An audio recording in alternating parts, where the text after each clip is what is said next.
All right, I'm going to ask my question again because before we started recording, we were talking about Pags falling the fuck apart, and I have you heard the Lagwagon song "Falling Apart"? I don't think so. Maybe Uh, if I heard it, but you like, do. You need to listen to that song. It's yeah, good pop punk song. It's great. it's talking about I'll never be Ozzy on stage when I'm 50. I'm gonna look like Elvis by the time I'm 40. It's literally like he gets up on stage. Well, the song is set on stage. He's like, God, how the fuck's it start? Hello, just got to the show. And then he talks about breaking his back, shredding his knee. Like he's just basically just talking about getting old on stage. Yeah. Okay. And you talking about all this shit that you're apparently Bags is riddled with diseases, folks. he's Yeah. patient zero over here. Yeah, I basically saying like I wound up getting sick. My kids brought something home from school week before last. My older son had it first, and he was a little sick. Like he wasn't like dying or anything like that, but he was down for like a day. And got him tested, and it came back with flu B or whatever. And you know, when somebody gets sick in our house, we tend to like kind of quarantine a little bit, and like we all kind of try to stay away from the sick person. We still take care of the sick person, you know, bring food and everything, whatever. I thought you were basically like, yeah, we say fuck the sick person. Nah. Get away from the sick person. But yeah, so you know, the following week I started feeling a little like run down, and you know, fair enough. I mean, you start burning the candle at both ends. Like, you know, I have the day job and work in the studio at night and everything. Like, you know, it starts to take its toll, but I try to watch it. I try not to go too late. And yeah, last week I just got really friggin' sick, and I went to the doctor, and we got like a whole blood panel done, and like all of this shit came back. Like, just I had no idea I don't remember having, or like just things just started popping up in the record. Like, yeah, by the way, you have like, you know, liver disease. And it's like, no, I don't. Like, what are you talking about? Like, so like some weird ass liver disease thing came back. And then apparently I had Epstein-Barr, which is some autoimmune disease thing that I never remember having ever in my life. Um, I had gotten Lyme disease somehow like a couple years ago, and I was telling you before, like I don't go in the woods. I don't live near woods. I'm in the suburbs of New York. But yeah, so apparently that came out. And then like the main reason that I had to, you know, go the horrible tiredness and just, you know, out of energyness was just like too much. And, you know, as you get older, you get tired, you know how it is. Yeah. I think I And just told you earlier, like I get tired way earlier than I used to, and it's super weird. yeah, but this was like on another level. So I was like, all right, I got to go to the doctor. I got to figure out what the hell's going on here. So, but yeah, so it came back with all this stuff. And then on top of that, it's like, yeah, your rheumatoids are like high. And I'm like, what the fuck now? Like, what is, just keep, you know, piling shit on top of shit. Isn't And aren't those the things that ate SpongeBob's pineapple on that episode? Like, damn, maybe, rheumatoids. maybe, I don't know. But Those are so, nematodes. yeah, so I had to go to the doctor I had to go to this rheumatologist, and the guy's like, yeah, you don't need to be here, dude. He's like, this is like everything that you're seeing right now is just like results of like all this other shit that came back. And I was like, well, that doesn't help. I was like, I don't remember having any of this stuff. So I don't know. See, that's why you don't go to the doctor. You just let your body fight it off and you move the fuck on, you know? Well, that's apparently what happened. Like, apparently I yeah. had this liver disease and Why my waste body the money? fought it off, and like everything was all cool and everything. You're But good. now it shows up in these blood tests, and the doctors are just like, the fuck, dude? You're good. You're all right. Just tell you know, you survive. You get through it. Yeah. So then after I got sick, my little guy got sick. He had it just as bad as I did. Like both of us were running fevers for days, and then my wife got sick. So like everybody was like in a different room in the house, and we're all just like, kill me. I don't know how. It just doesn't happen to me. I don't get it. I go to work and like half of the staff at work has called off at one point or another over the last 2 weeks. Mhm. And I'm just sitting there like, what? I guess I should. This is why I don't go to the doctor. I'll go and they'll be like, well, look, apparently you're the cure for AIDS. Like you fought it off. The antibodies are there. Oh shit, you had cancer too. And oh wait, what? We've never seen this one before. You know, apparently I'm not going. I don't want to know what my body has conquered. Oh my God. I just don't want to know. That's crazy, man. I don't know. It's just, getting old sucks, and that's That it does. apparently part of it. And for anybody out there, die young, leave a pretty corpse. Don't let it get to what you're looking at now. Jesus Christ. Oh man, no. My hair. I decided to get like a shorter haircut, which has been a month ago, and it's already grown back. And I'm just like, man, this is why I leave it a little lengthier, so I can't see the amount of Spots. thinning. Yeah, My wife like, pointed it out to me the other day. She's like, "Yeah, you look like you're getting a little thin up there." I'm like, "Shut the Yeah. Thanks a lot." I mean, we're very lucky in our advanced 40s to have hair. So I try not to be too upset because that's something I think every one should worry about at least a little, is like, how long do I get this head of hair? I work with a dude, he's 27, he's completely bald. Yeah. Like, what Happens. is that? That's crazy. I just watched odd that we're talking about this, but I even though I don't love the dude, I am quite addicted to the Dave Portnoy pizza reviews. Okay, one bite, everybody knows the rules. One bite, everybody knows the rules. Like, that guy's he's kind of a tool and he's kind of not. I can't decide. I know he's like whatever. I won't go into politics. He's one of but like, I really enjoy those pizza reviews because I'm a fat fuck and I love pizza. So, but today he was somewhere, not today, it might have been today, I don't know. The one I watched today, he was somewhere and some dude said, "You want to do a hairline review while we're at it?" And he's like, "What?" He's like, "Do you have like a shocking hairline?" He's like, "Yeah." He's like, "I'm 21. And dude pulls his hat off and it's like real, like just a little sprinkling on top, like a cartoon character, like Tommy Pickles or some shit. Like those old Elon Musk pictures where yeah. Except, yes, actually, yes, very similar to that bastard's little curly headed top. Yeah, and I was just like, holy shit, man, I need to thank my lucky stars and just be happy about. Yeah, genetics this can thinning be a gray shit. Blessing or a curse, I guess, depending on which way it goes. But man, yeah, my grandparents had their hair till they died, basically. So like, I'm good times. Knocking on wood here that I'll still at least have a little something up on top that I can run the fingers through. Yeah, they say it comes from your mom, and it has to, because my dad, like 30 years old, and he was just not good up top. Okay. He was mostly bald. So I'm pretty happy that I'm not, because I've always had the back hair, not as bad as his, but so I figured, like, shit, man, I'm going the way of my father completely. And no, it's okay. It is this last year or so, it's going. Something's happening. Yeah. Whatever. This roll shit with too. the punches. You've been doing videos for a couple years now, right? Has it been two? It's 2.5, maybe, something like that. Do you ever look back at the early ones and oh god, no. Compare how much gray you do have now compared to then? My gray started with my second kid, and I started looking at pictures of when my second son was born. That's and one way to do it. I had like a little bit of gray, like on the corner of the beard. My hair was still jet black. Everything was cool.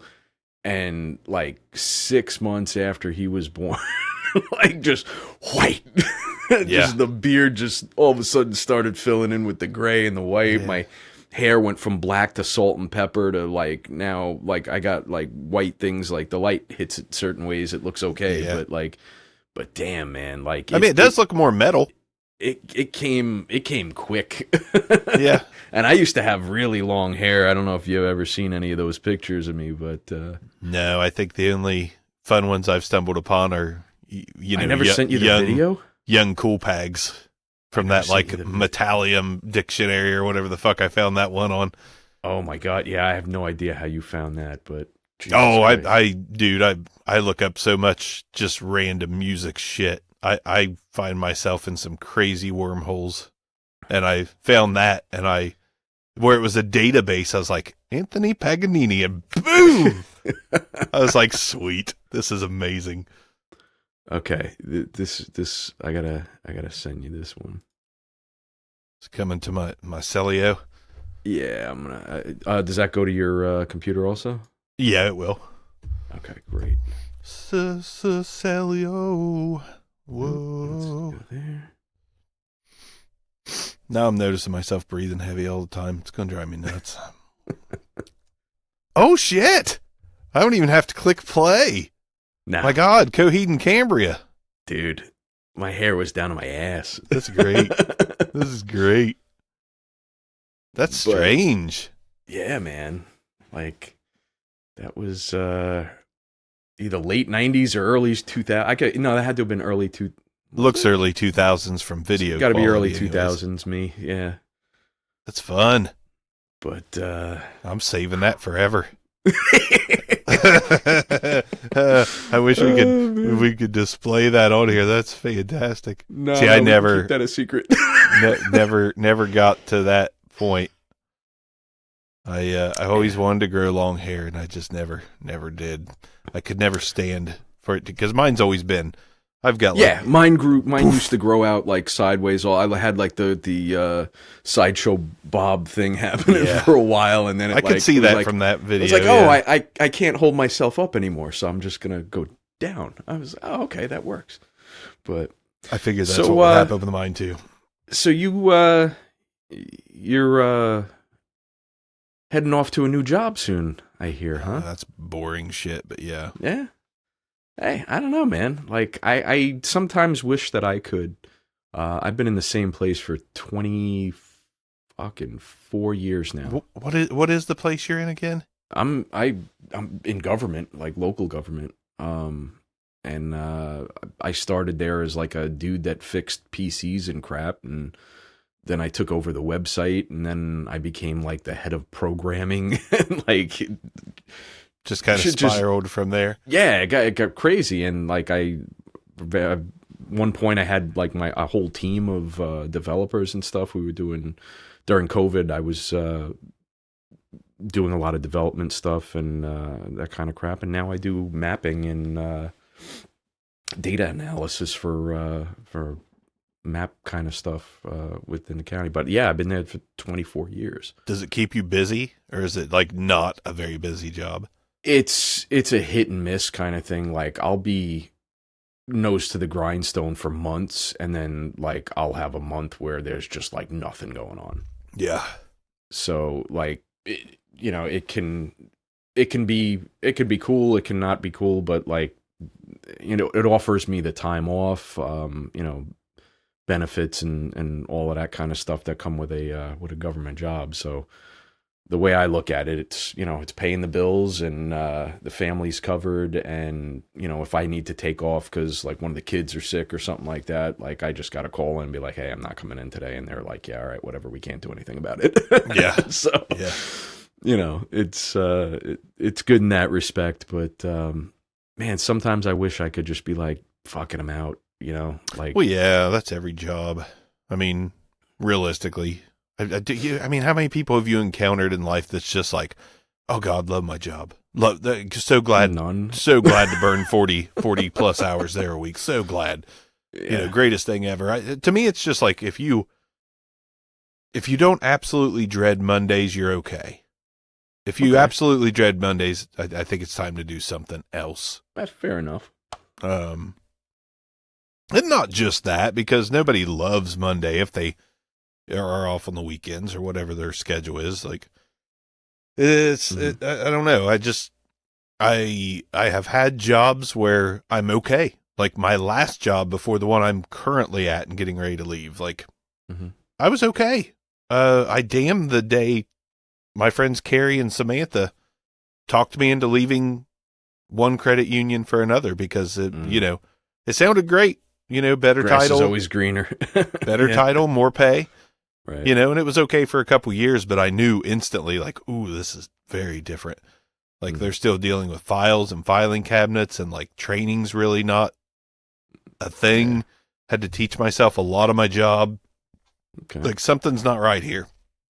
And it was okay for a while, but when you're a director of collections and recovery in a very economic, economic peril where people have just like, well, if I need eggs this week, I'm going to have to swipe my credit card. Oh shit, my credit card balance is higher than I can afford. Oh shit, I'm going to have to bail on something to get by this month. Going to have to be the credit card, or going to have to be the unsecured loan, or, Right. Trying to collect that right now is absolute hell. So, I mean, there's so many people hurting right now, and, it's not getting any better, and prices just keep going through the roof, and damn clouds. It was time for me to get out of that whole business. So then I go to a traditional bank and just going to do the branch manager thing again, which is, it's fine, Yeah. It's fine. Everybody has to have a place to put their bank. So I don't think the banks are going to go under anytime soon, but who knows? No. Yeah, Maybe they will. I don't know. Yeah. Bankers, I had an and interesting experience a few weeks ago. We were gonna try and do this a few weeks ago before I good, got sick. Because I want you to hit the topics that like you were chomping at the bit for one or two. Oh man, yeah. All right. So, have you ever been in an Apple store? I have not. Okay. I have not. I've never had a reason. So normally I don't either. And like if I'm going to order something, I'll just get it online. But I needed to go to the Apple store to get something because I needed it that day. And they were the only people that had it in stock. And it wasn't something like I wasn't going there to buy a computer. I wasn't going there to buy something, where somebody had to like upsell me on anything or anything like that. I just needed to pick something up. So let me walk you through the experience of an Apple store visit in New York specifically. Yeah, well, and I've been to a few Apple stores, and it's the same. Okay. Each one. So you walk into the facility, and this one happens to be in the mall in my area, which is a very large mall. I think it's one of the top 5 malls in the country or something like that, as far as size goes. Very big mall. And they had moved. So the directory, like, and old people, like, we try to find where we're going in the mall. So we look at that little map thing, and it was like, oh, okay, you got to go to C32. Great. So I get there, and the place right by there. Old Navy. Yeah. So it's not there, and there's a sign saying we're, redoing the thing. Check the app to find out where we are. And I'm like, fuck, I got to download an app just to find out where the store is? Like, are you serious? All right. So I go on I was like, I'm not downloading this app. I go online and I look, and it gives the location of the temporary store that they have. So I make my way over to it. Place is busy. You walk into it, and there's a woman holding an iPad mini in the front of the store. And you tell her what you want to do. So if you need a repair, she's just going to put your name on a list so you can go over on that side of the room and wait for somebody to call you for a repair. If you want a new phone or a new computer or something, you get put on a different list and you go wait on that side of the room. And if you want to just buy something, you can go fuck yourself, because that's just not happening. What? Yeah. So I said to her, I know exactly what I want to buy. I said, it's like right there. I said, I could see it. Like, can I just take it off the thing? They're like, no, you have to wait in line with everybody that's trying to purchase something. And when they call you, then you can tell them what they want. They'll ring it up and do the. I'm like, you fucking kidding me? I was like, how long's the wait? And she's like, right now it's about an hour and a half. So I'm getting real like old man curmudgeon. Like, you got to be shitting me. Like, that's not an old man thing. That's just bullshit. I got to wait here an hour and a half so I could buy a fucking keyboard or like whatever thing that it was that I needed to buy. And I'm like, you got to be shit. She says to me, she goes, you're probably better off just ordering it online. So No shit. I was like, yeah, I could have done that yesterday, but like, I need the thing today. And she's like, yeah, she's like, this is how it works. So like, you literally give your name to somebody at the beginning of when you first walk in, and then you get to wait on one of two lines so that somebody can assist you in picking the thing off of the shelf that it's just sitting there on, and you can't pay. There's no registers. Is there a Best Buy in your area? There is, but they didn't have it. That was the problem. Like, nobody had the thing in stock except the fucking Apple Store. So I was like, fuck. All right. What? So hell? Yeah, I went on my phone. I was like, fuck, I'm not getting it today. I was like, there's no way I'm spending an hour and a half like just waiting here for these people to call my name for me to be able to fucking buy this thing. So I was just like, fuck it. I went on, I ordered it, and for like $3 extra or something like that, they would deliver it to my home the next day. So I was like, sure, great, sign me up, whatever, bam, done. But like, what a fucking experience that was. Like, you can't even walk into a fucking store and can buy something. You gotta go through this pretentious bullshit list shit. Like, what the fuck, man? My next word was going to be pretentious bullshit. I mean, because the reason you have to wait an hour and a half is because all these little fucking twats have to be at the Apple Store to get their Apple products. Like, and that is so infuriating. And I'm not talking shit about my nephew-in-law. Great kid, but it's more a youth thing. He's like 17, and he just has to go to the Apple Store when he needs his Apple product. It's a thing. It's like a thing that's just, I don't know. This is why I order everything online. I don't get it. I just don't understand what the allure and the look of despair on everybody's face in the entire store, both the employees and the people that are there to purchase something. Like, everybody is at like some level of like either anger, disbelief, or disappointment. Like, there's three clear categories that people are in, and I think the longer that you're been there, like, you just kind of like have reserved the fact that your life is now theirs, and you just have to bend over and take it. And I just was not about that. No, I said, fuck that, I'm out. Yeah, I'm not waiting. I don't wait an hour and a half on my favorite restaurant. Oh, why am I going to wait? Me either. For keyboard or whatever the hell it was that you needed.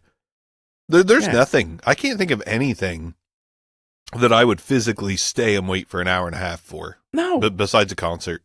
A concert. No. I mean, like, if I was getting if I was getting the screen repaired on my phone or something, like, okay, I can understand that. Like, I don't feel like leaving it because, like, I'd have to leave, come back, find parking again, go through the whole mall just to get to the store. Like, that I might wait for. Like, if it was going to be something where it was just like, and even then, like, I might drop it off and then like go hit the food court or something like that and, hang out for a bit. Can you do that? Because I was getting ready to say, can they just hand you a buzzer like your your restaurant style thing? So you can give them your phone number and they'll text you when you're going to be like next in line or whatever. So like, that is a possibility. You could do that, but even still, like, for me to fucking buy something, like, I wasn't waiting for that. Like, not unless I have something to do in the mall. Yeah. No. And I would never have anything to do in the mall. Like, not for an hour and a half. No. maybe 15 minutes. I could go check out some records or something somewhere, but they don't even have a record store in the fucking place never anymore. Fucking mind. Jesus Christ. Yeah. It's okay. We got Banana Republic over here. We got Gap over here. There's a Macy's and like, a bunch of like fucking sunglass huts. And kiosks where you can get robotic dogs.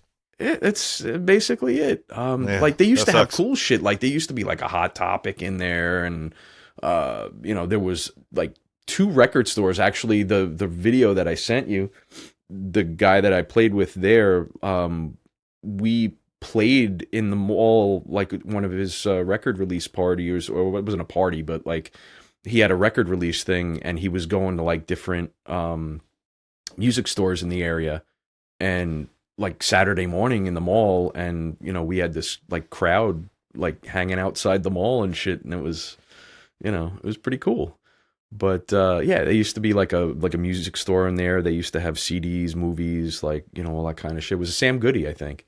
Remember those? Oh, I missed those. Yeah. Yeah. See, we had like a FYE or FYI. Yeah, Which one was it? We had one of those FYE. too. Yep. We had Yep. one of those just 25 miles up the road. And I used to love going in there just to browse, just to look around. And they're just that's just dropping off. Yep. We do have a really cool record store locally, though. Apollo Records, anybody in Chillicothe, Ohio, in that area. Good dude over there, Jesse. I love that store. Like, I love Is a that place the dude where you did the video with? Yes. Did you do it? Yeah. Okay. With the I remember wireless that. Movo mic or Yeah, whatever. yeah, yeah. I love that little record store. That dude is cool as shit. Super nice guy. His black Nice. cat runs around the record store, jumps up on the records and shit. But I need to buy some records. I got one coming in the mail. I guess I don't need to buy any records, but Anything good? I don't listen to them enough. I have a record collection. And it's like rarely do I put on a record. You have a record player? Oh yeah, Okay, well, Of course. you're one step ahead of it. yeah. I yeah. had a buddy of mine that started collecting records, and I was like, Didn't have a I was record like, player. Didn't have a fucking record player. It was Well, like, I mean, you got to have a record why? player. You can't. You shouldn't collect them just to. I mean, I like to put them on man. when it's the occasional Sunday where it's just like there's nothing going on. I've got stuff to do. I got some laundry to do. Or I got some this or that to do. Like I'm gonna throw pop on a some record, tunes on. There you go. and then I get pissed off when I have to go flip it. Like, God damn it! Modern Fuck. convenience has ruined me. Yeah, but there is something about throwing on a record. I Yeah. just wish I need to invest in one that flips it for you and repeats it for you. Because If I they can even listen to make an those album on anymore. repeat. No, but you can still find like the cool realistic ones and shit. Mhm. Yeah, need to get one of those. I've owned many record players, and I think I've owned quite a one few in of my them. lifetime, and like I don't think I actually owned any of the records. It was like either shit from my parents or like my sister or somebody, like my neighbor. My neighbor had a huge record collection, but yeah, I guess I like my first music stuff was all on cassette, and then went to CD. Same. And, Well, we're about the same age, so yeah, that yeah. makes sense. But, Yeah. yeah. I'll never Records, forget though, my like- Warrant tapes. Oh, there you go. I had GNR tapes and Metallica. I remember when wasn't that CDs used to cool. come in those like huge like cardboard sleeves that were like a foot and a half long. You're a little older than me. Yeah, we used to, those things are perfect because they were exact width of the lockers that we had in school. Yeah. So like you would cut the artwork off the front of the CD like box that you got, and like you could just smack that in this. I don't inside of remember your those locker. at It's pretty all. cool. Yeah, it Like was none.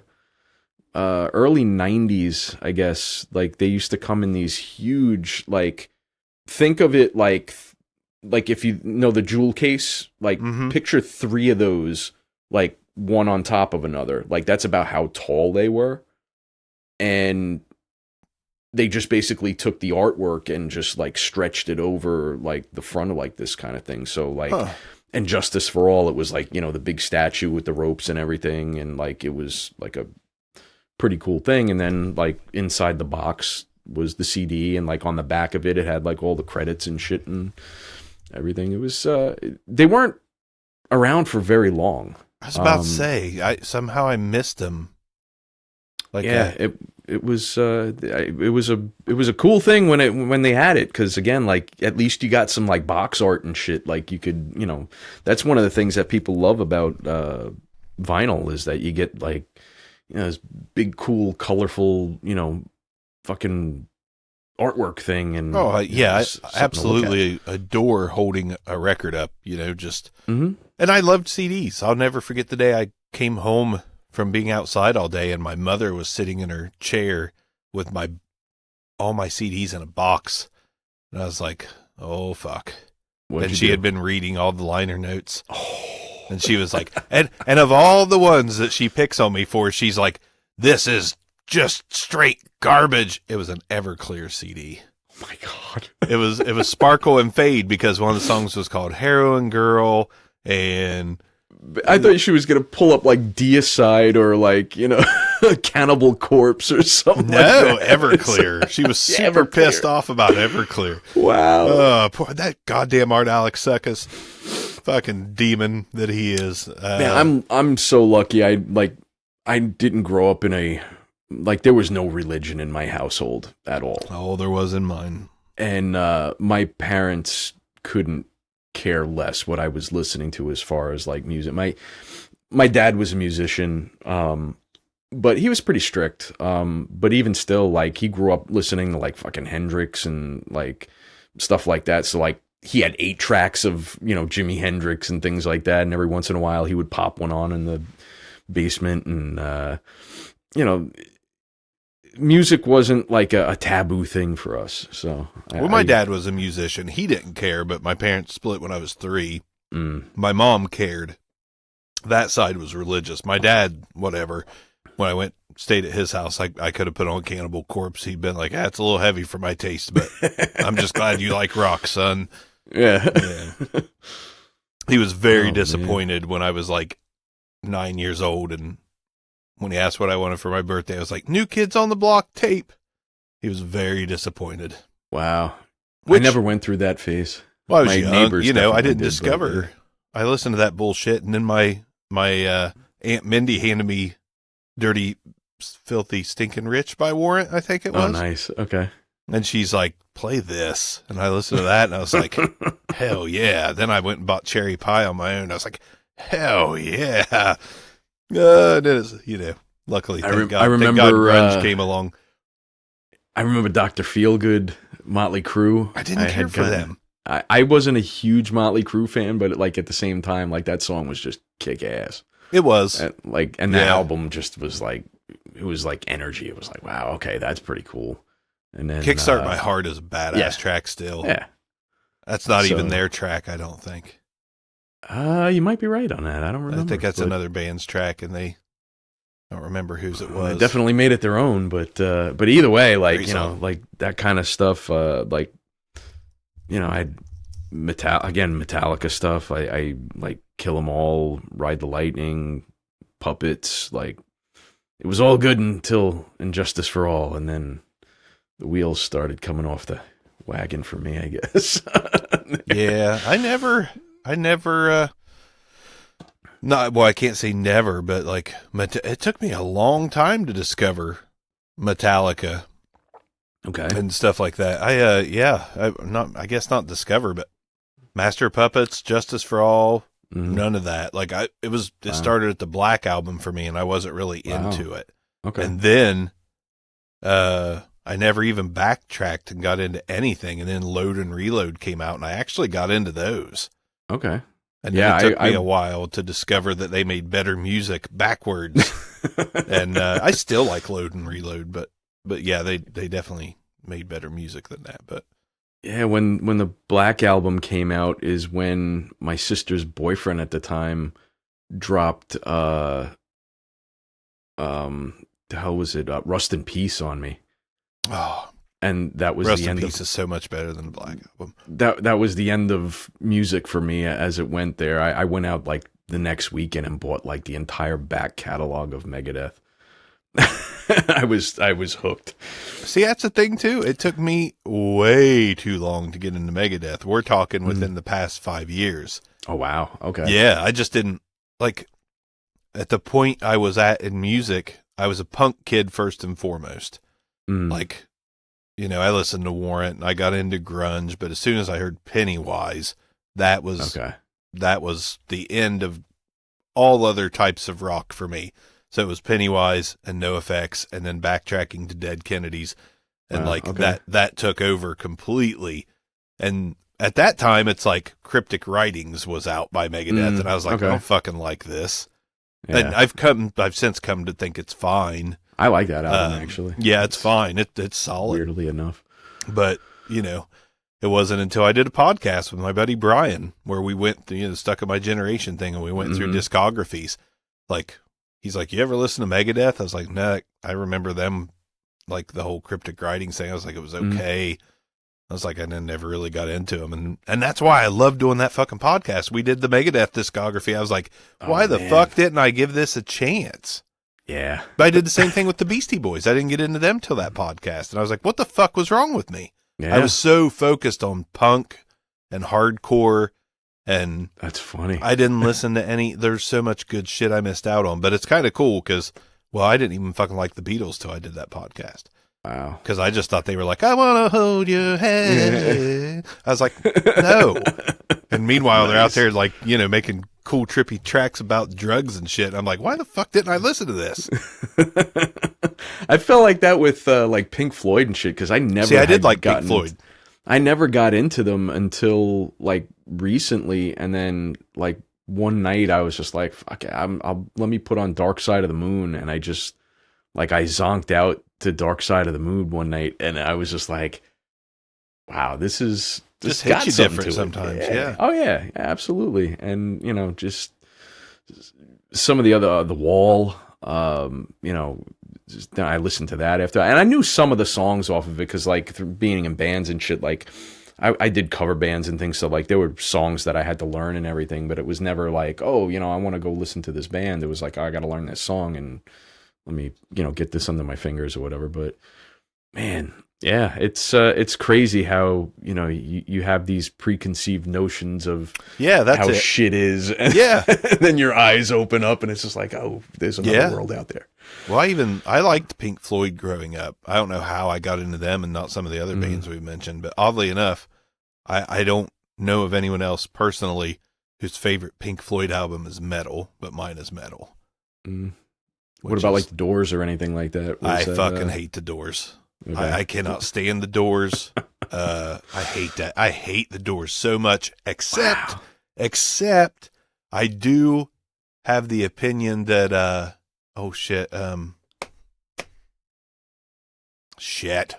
Name three of their big songs.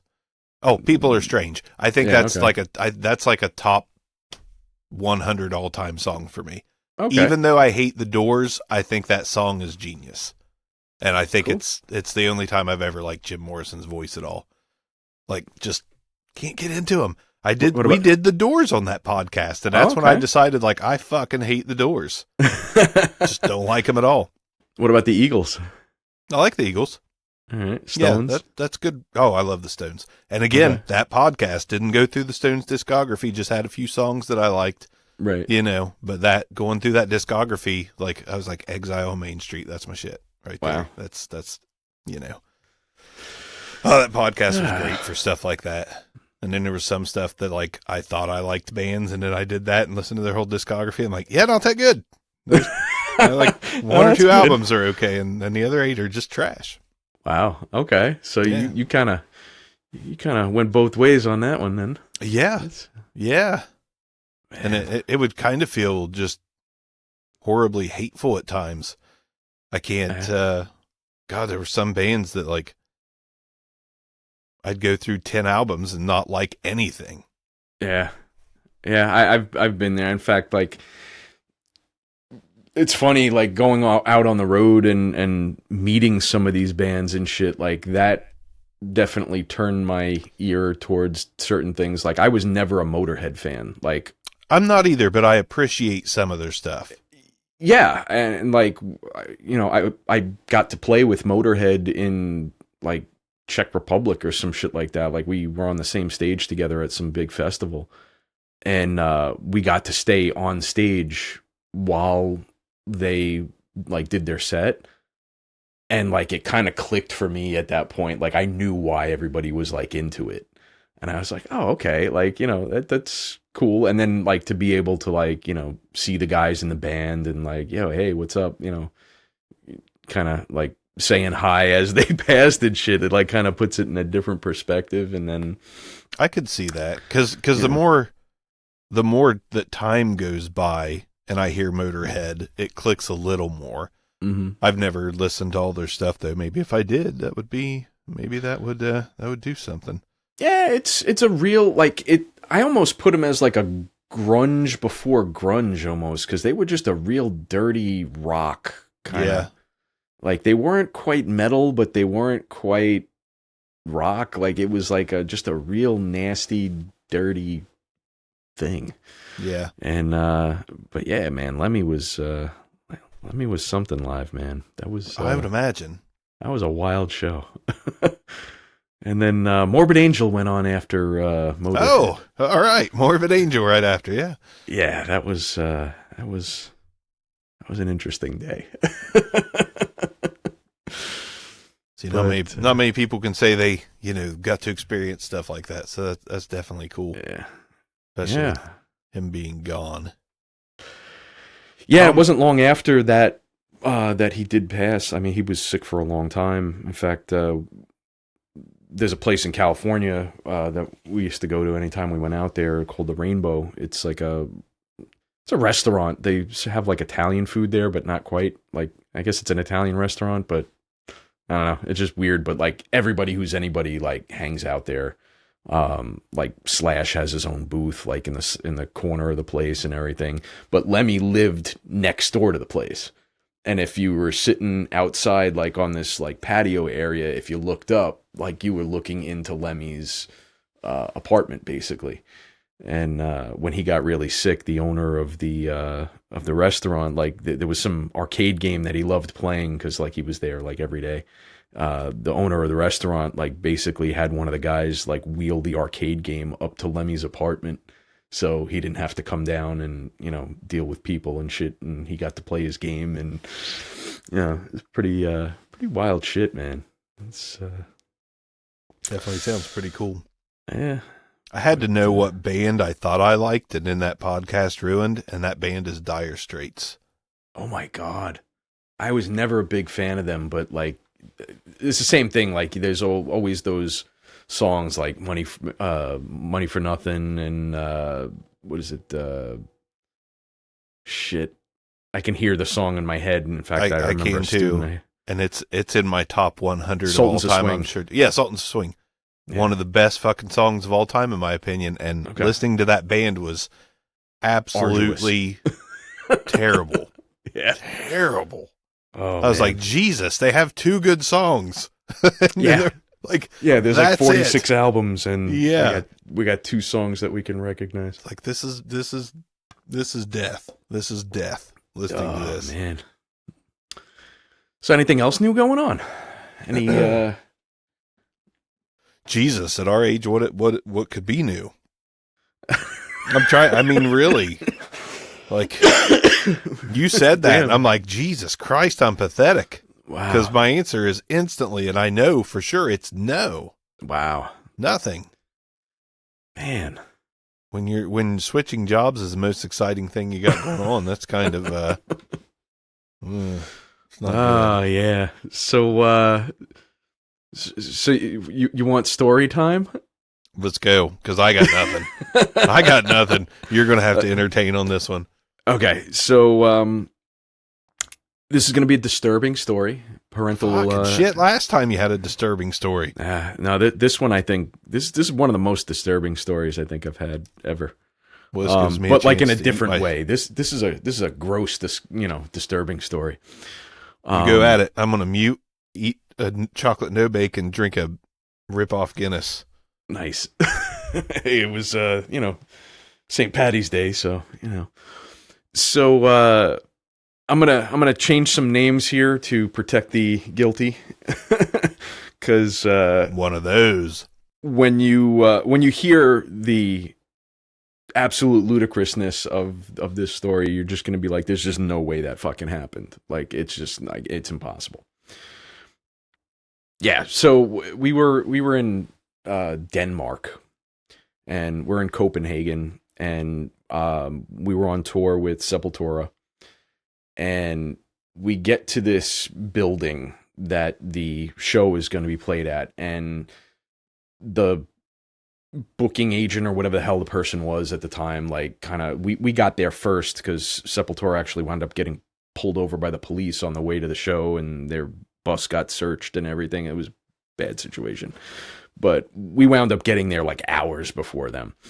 This lady's like so proud of this building that we're about to play in, and she's giving us the history of the place, and she's like, "Oh, this is the building that like the first elevator in Denmark was like installed in, and everybody's just like who the fuck cares? Like, it's just, like, okay, you got an elevator. Like, you know, we see like 63 of these like a minute in New York City.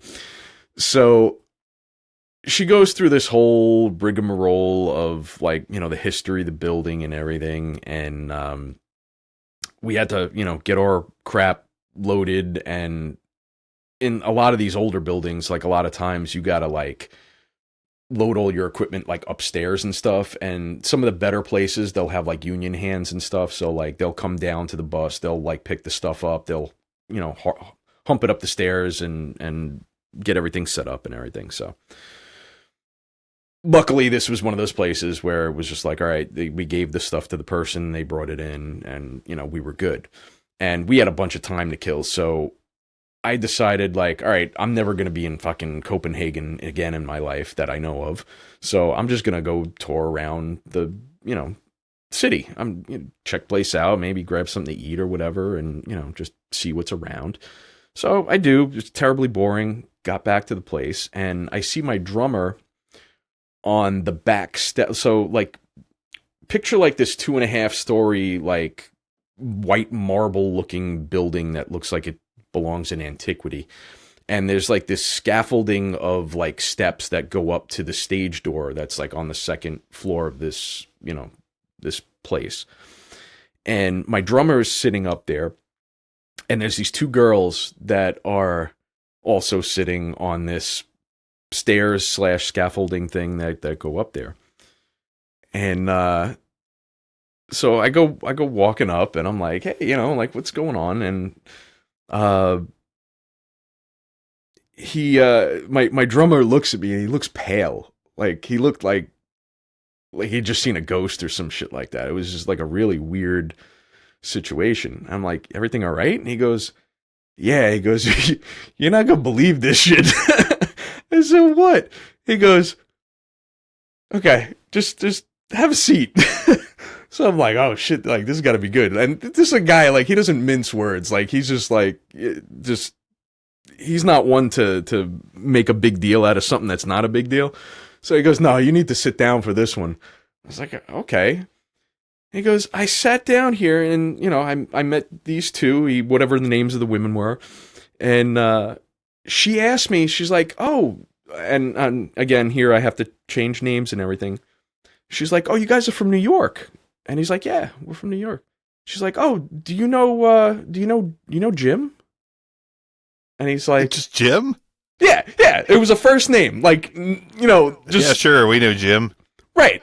So my buddy's like, who? Jim Smith? Like, you know, and by the way, the name was not as generic as that, but the first name was kind of like that, and the last name was very unique. So he just, like, randomly, like, shouts out this name. And the girl, without missing a beat, goes, yeah! So he's like, the fuck out of here. Like, are you serious? Like, that's who you're talking about? And she's like, yeah. He was here.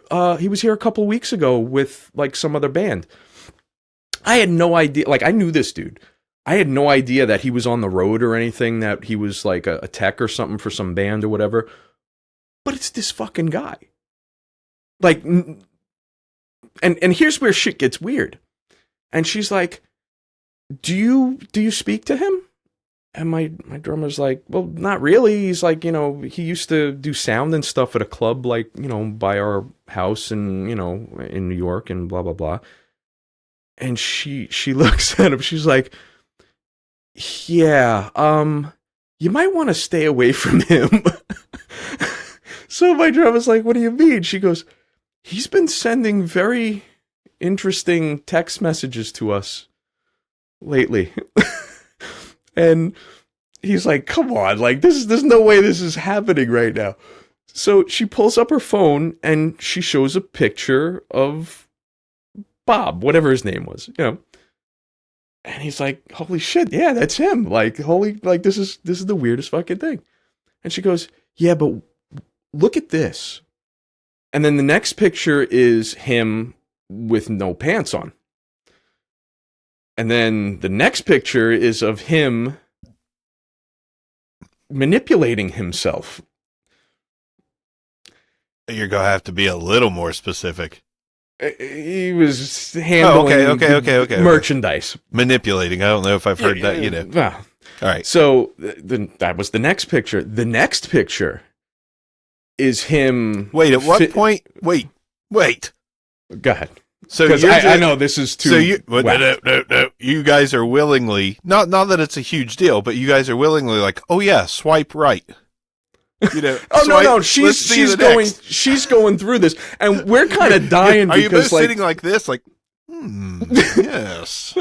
No, we're kind of we're kind of sitting there like, oh my god, I can't believe this is happening right now. We're literally as far across the planet as we possibly could be, without being in Siberia.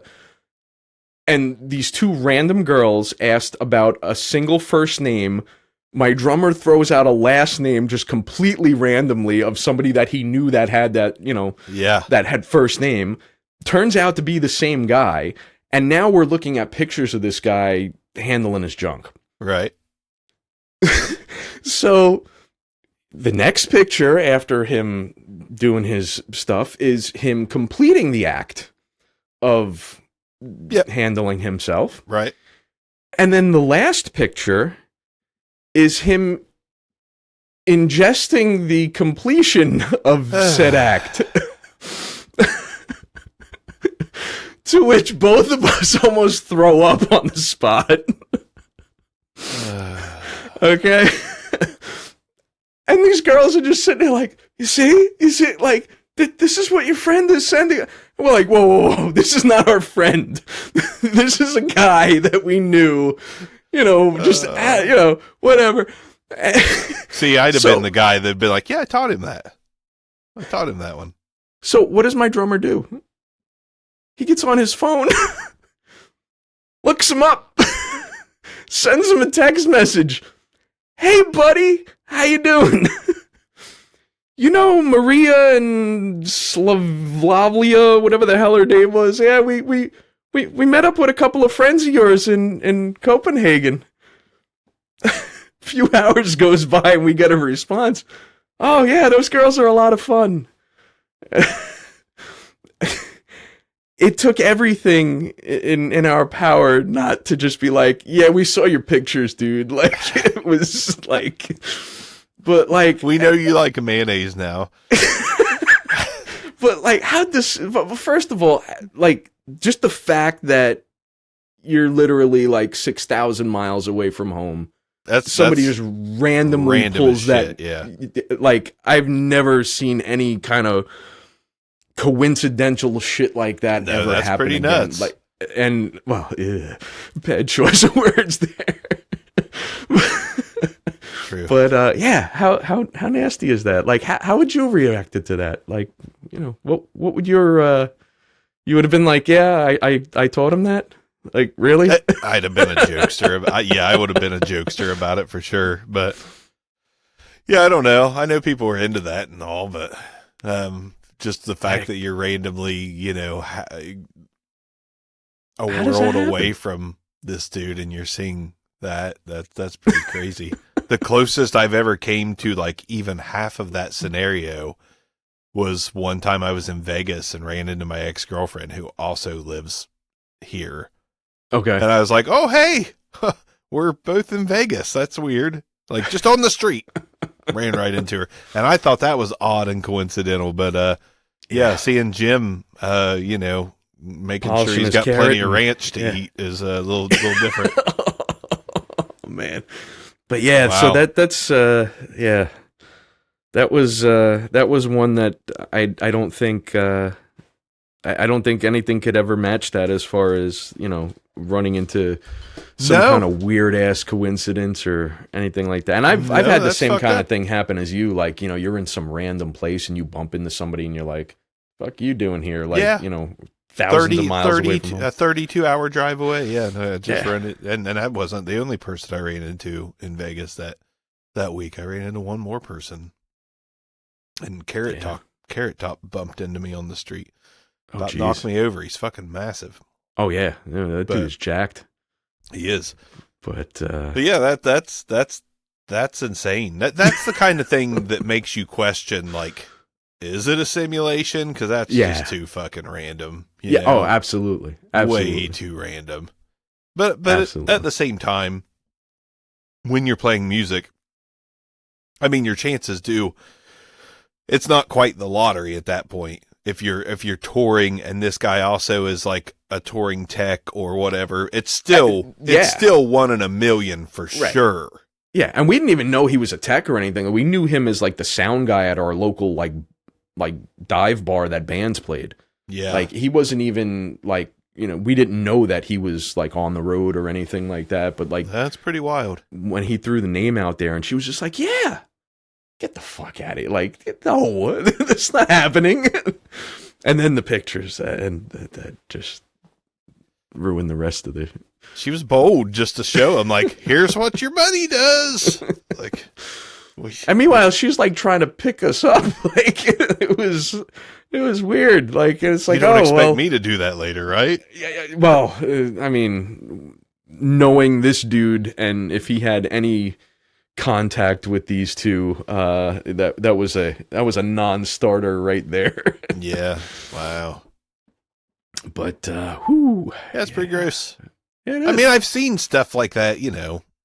If you've ever been a fan of adult videos, you see random stuff, not to get all gross, but like, I don't know if you ever, like, if your curiosity is piqued through the news sometimes, but I don't remember the exact context, but I remember seeing an article about like a university dean who had a porn star speak at commencement for the college. Okay. And I was like, well, that's kind of interesting. And you read the article a little more and you find out him and his wife are just really big fans of porn and have been like, are friends with directors and and then you find out they've got their own videos called like Sexy Happy Couple or something like that. And these two are like 60, good looking 60-year-olds. Okay. But even still, well, yeah, my curiosity gets the best of me and I find their channel. And, you know, just to be fair, I'm impressed. I'm like, they both look really good for 60 and they're having it like, this is a quality production. It's fine. And at the very end, he, what's the word you used? I'll just say he finishes on her. Okay. And then proceeds to just like she was up against the headboard at a weird angle and he finished and left quite a Oregon Trail from neck to, you know, the other. And dude just like bends down and licks all the way from bottom to top. And I was like, why'd you do that? What, like, now listen, I'm not a prude. Not like, kink shaming. No, not at all. Like if that's like something that she just absolutely fucking loves, okay, more power to both of you. But if she doesn't, why did you do that? Yeah. If she doesn't, why did you do that? Because not to get too filthy, but like, maybe it does it for him. Right. And if it does it for him, that's when I'm like, that's where I question things. That's where I don't understand things. I can understand as a man, we find it hot that, like, you know, you might stick your fingers in a girl's mouth afterwards. Like, okay, I get that kind of thing. But, you know, I don't, that's normally a concession that your lady friend has for you. So unless it's a concession, I'm like, why? Why'd you just do that, dude? Did you get in the heat of the moment and do that? Because if you did, I hope you regret that. Because I did not enjoy seeing it. So, not cool, dude. Oh, man. Yeah, I think he would have gotten about 2.5 inches, you know, after liftoff there, and I probably would have been click.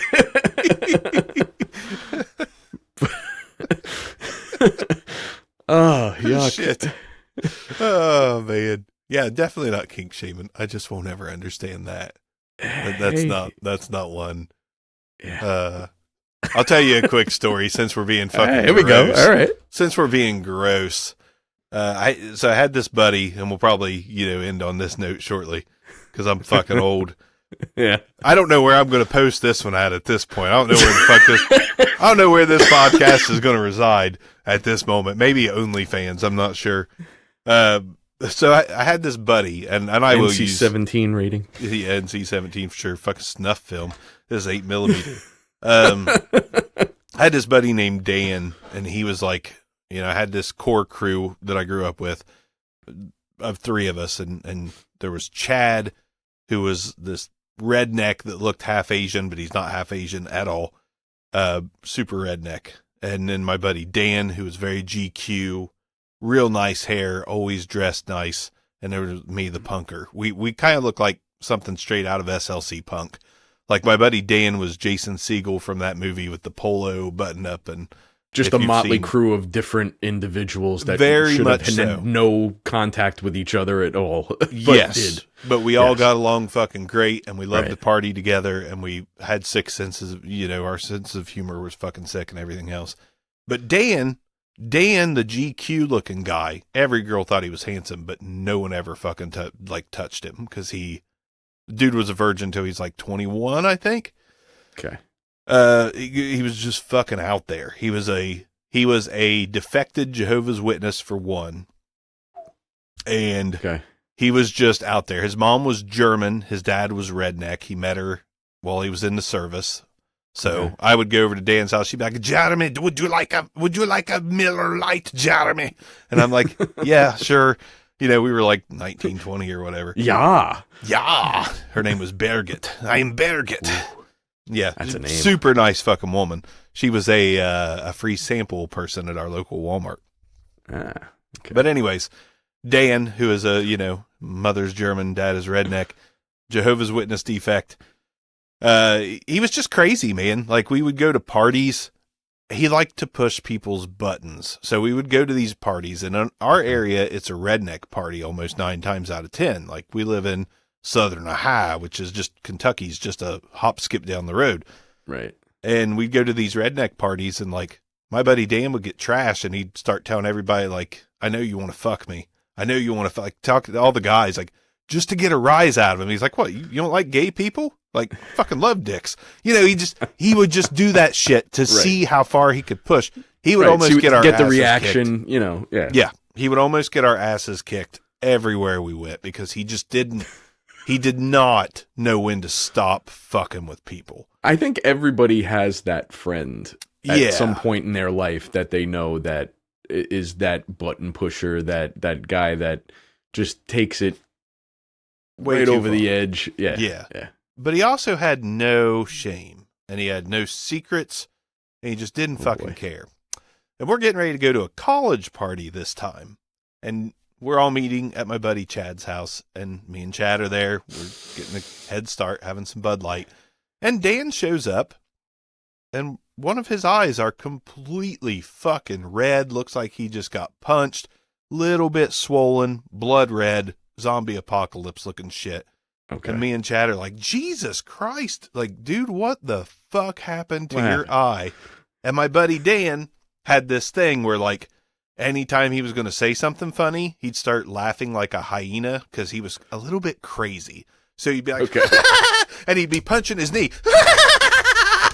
He was a little nuts.